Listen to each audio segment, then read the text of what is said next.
Levítico capítulo 18. Entramos em um tema polêmico então, que são as relações ilícitas. Que relações são essas? Relações sexuais ilícitas.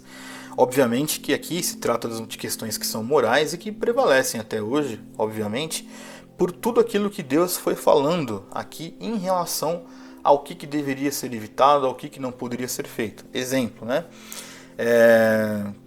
Bom, vamos colocar assim, ó, parentes próximos. Aqui está muito claro que o pecado do incesto era proibido. Então, um homem e uma mulher não podem ter relações sexuais com seus irmãos, um exemplo.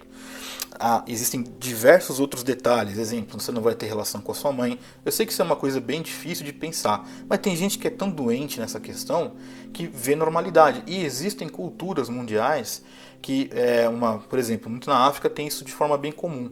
Em determinadas tribos, uma criança que é menina, ela tem a sua iniciação em vida sexual com 6 anos de idade.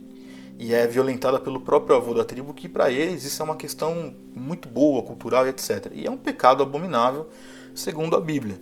Nesse capítulo, então, 18 de Levítico, nós vamos ver tudo isso, né? Vem com diversos detalhes, fala também da questão de você não ter relação sexual com a mulher do próximo, ou seja, a condenação clara do adultério.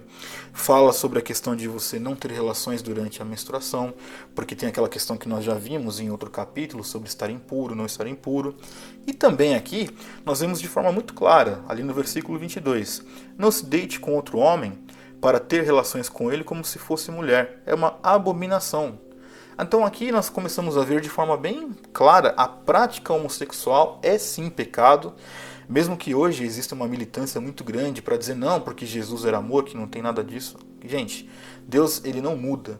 Então está muito claro que diante da criação, homem e mulher, diante da obra da criação e diante de tudo aquilo que Deus já estava dizendo, é uma prática abominável. Nós então vamos sair apedrejando os homossexuais, nós vamos tratá-los como demônios? Não estou dizendo isso. Existe um abismo de diferença entre você respeitar uma pessoa e você não concordar com a prática dela. É uma coisa bem distinta. E isso eu falo que os cristãos realmente têm aprendido, embora existam muitos que ainda são intolerantes, mas nós temos que aprender. Quando eu digo ser tolerante, eu digo respeitar a pessoa e discordar do que ela faz. Então, existe uma possibilidade de conviver com o homossexual? Claro que existe. Os homossexuais eles têm que ser recebidos na igreja? Sim, precisam ser recebidos na igreja.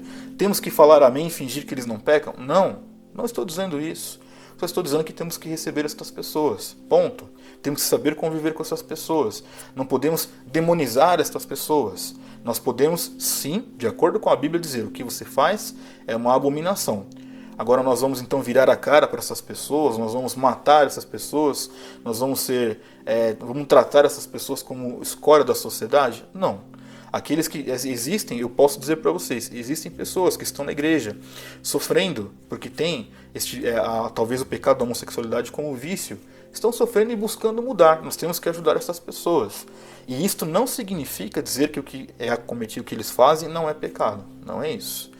Insisto, há um abismo de diferença entre você respeitar um homossexual e concordar com a atitude dele.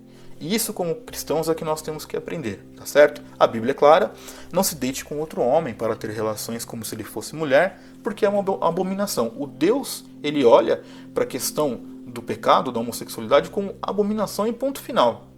Agora, nós, enquanto igreja aqui de Cristo aqui na Terra, temos que conviver sim, temos que respeitar essas pessoas que cometem esses pecados, e não concordar com a atitude dela, mas respeitar a pessoa. É possível chegar nesse bom senso, ok?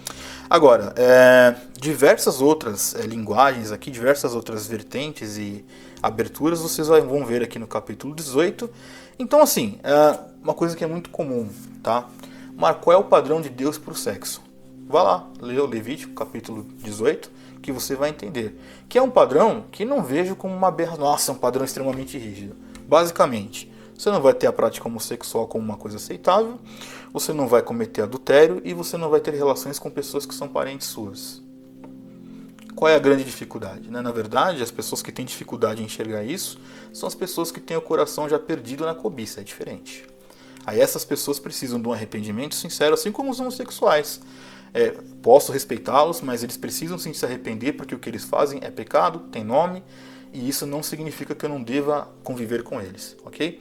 Agora, existe aqui, então, claramente, detalhadamente quais são os pecados. Obviamente, em dado momento, né, uma vez, eu me lembro que uma pessoa me perguntou assim, mas não fala sobre a relação de um pai com uma filha. Pelo óbvio, que eu acredito, assim, o que eu acredito que esse texto, quando ele não coloca esta passagem, é porque isso não precisava nem ser dito, né?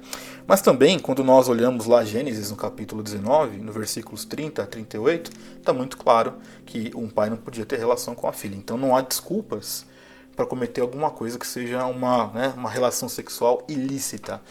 Insisto, como já falei em outros vídeos, Deus ele abençoa o sexo, óbvio, dentro de um casamento heterossexual, porque isto é a origem da criação. O casamento ali é abençoado por Deus, o sexo é uma bênção para o casal e também agrada a Deus. Agora, se você quer ter um padrão de santidade, inclusive na sua vida sexual, você tem que ler aqui o Levítico 18 e entender o que você não deve fazer e como você não deve se comportar, porque está muito claro o que Deus abomina.